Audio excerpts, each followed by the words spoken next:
Hey guys, so I'm gonna be talking to you today about how to stop burnout in your business, and this has happened to, I'm pretty sure, just about each and every one of you at some point or another in your career.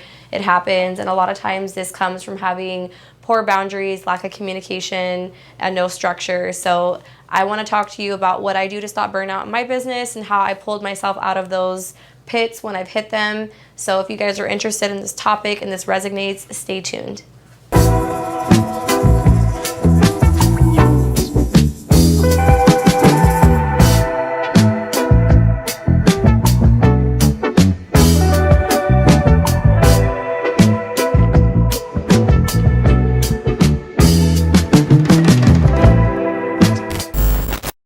So I don't know about you, but if you've ever felt burnt out in your business, it definitely sucks. It's really horrible when you get to that point. And I've been at that point many times in my business when I had poor boundaries and poor communication and clear structure.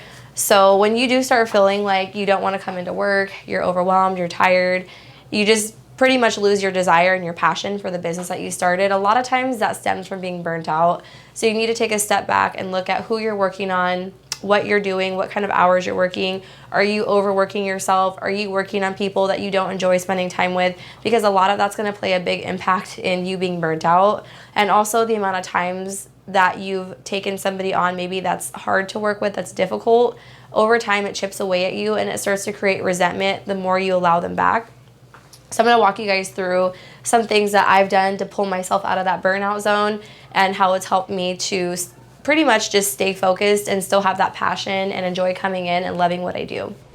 So if you have a client sitting on your books coming in that you know stresses you out, they're always canceling, they're always rescheduling, they're running late, or maybe just they don't have a good attitude. It could be a number of things, but if you have people coming in that you don't enjoy spending time with and you guys don't click, don't be afraid to refer them out to someone else. And I know it's hard to have those conversations sometimes with people, but you do have to, at some point, learn how to have those uncomfortable conversations to release certain people from your business. You can continue to come into work and enjoy and love what you're doing. Don't get me wrong, like sometimes there is things that maybe we're doing wrong. We could be showing up better, more professional, but if this person just overall, you just don't vibe with each other, you don't click, you're gonna know, because when you meet a client and you do your first initial appointment, it's definitely like a first date. When you're spending time with them, you're talking to them, you're getting to know each other. I really do feel like within that first appointment, you can tell whether or not you guys are going to be a good fit. Also, just properly taking on the right client intake forms from them to get the right information you need, just to determine even if the service they want is a good fit for what you're offering on your service menu is another great way to really make sure you're only doing services that you truly love, enjoy, and that you're specializing in. And then secondly, you want to make sure that you're making the best effort to really reevaluate your business and taking a look at if you are enjoying who you're working on and look at what may be missing the mark with that client. Is it something on your end, on their end? And don't be afraid to refer them out should it not be a good fit. So I definitely do that now more than I did in the beginning.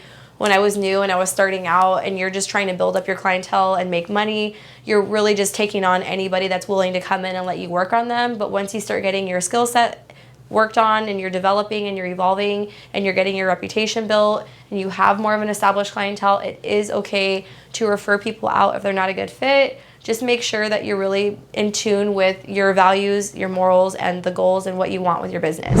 So lastly, I struggle with this one a lot. So I'm still working on practicing what I preach when it comes to this topic, but having boundaries in your business, if you set hours that you're gonna work within, and you're setting a time frame that you want to work between 9 to 5 or you want to work 2 p.m. to 10 p.m.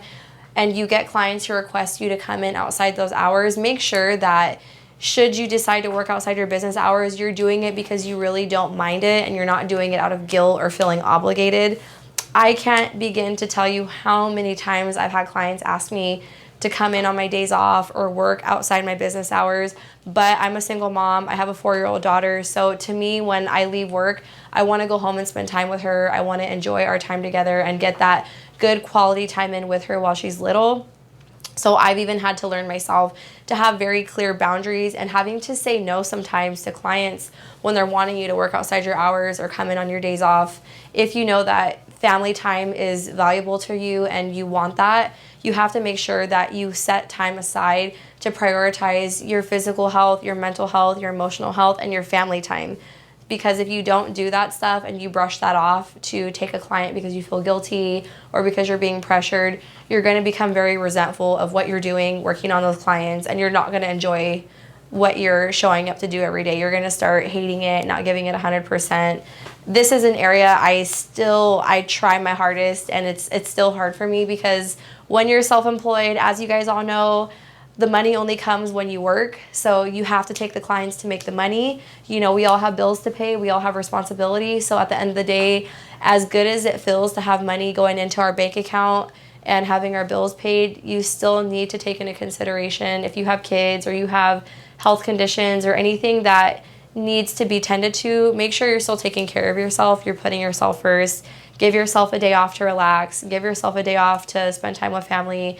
Don't feel guilty that you don't want to work at 10 o'clock at night because you want to eat dinner with your kids. That stuff's very important. You're very valuable. So take care of yourself. Make sure you're eating. Make sure you're giving yourself days off. And if you can, you know, work within a certain set of business hours and just try to stick to that so you can have an outside life outside of your business. So when you do come back to work, you enjoy coming in, you enjoy showing up for those people you're working on because you had time to fully rest and heal and just take care of your body and spend time with your loved ones. So these seem pretty simple, but I think a lot of times when you're self-employed, that stuff goes out the window because we work around the clock. But if you can keep these in mind, it's going to help you to still love what you do. And whenever I feel myself getting burnt out or I'm just not wanting to work and I just feel like I'm tapped out, I try to take a couple of days off to just go to the gym, run some errands, take a break, spend time with my daughter because it helps me to regroup. And when I come back to work, I'm much happier and I enjoy coming in and spending time with the clients that I have scheduled. So that's going to wrap it up for today, guys. Thank you so much for taking a listen. I hope you took something out of this video today on how to stop burnout in your business. If you haven't done so already, don't forget to hit that like button and that subscribe button. I appreciate you guys and stay tuned for the next one.